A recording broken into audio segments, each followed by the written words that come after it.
Bonjour et bienvenue pour une nouvelle édition du Droit pour moi. Aujourd'hui, une question, peut-on ou non être à la fois dirigeant et salarié d'une même entreprise? Pour y répondre, notre expert est Olivier Bongrand, avocat en droit du travail.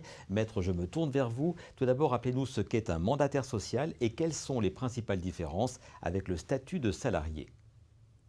Le mandataire social est le représentant de la société dans tous les actes liés à la gestion de l'entreprise.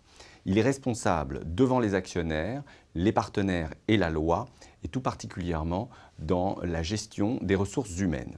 Le mandataire social n'est pas soumis au droit du travail. Il ne bénéficie pas de l'assurance chômage et est révocable à tout moment. A l'inverse, le salarié bénéficie des avantages et de la protection du droit du travail.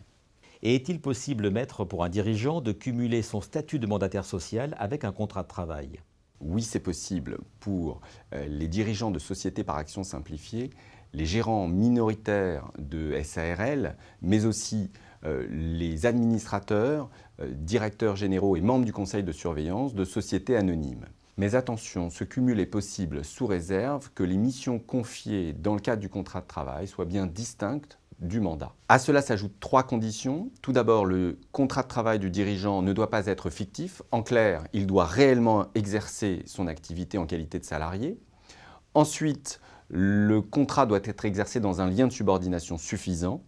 Et enfin, il doit percevoir une rémunération distincte au titre de son contrat de travail. Et y a-t-il des situations dans lesquelles ce cumul n'est pas possible?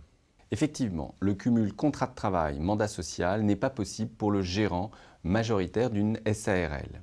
Et bien que rien ne soit prévu dans les textes, il en est de même concernant le président du conseil d'administration d'une SA ou le président majoritaire d'une SAS. Et lorsque les conditions de cumul donc, entre ce contrat de travail et le mandat social ne sont pas respectées, ne sont pas valides, que peut-il se passer, maître?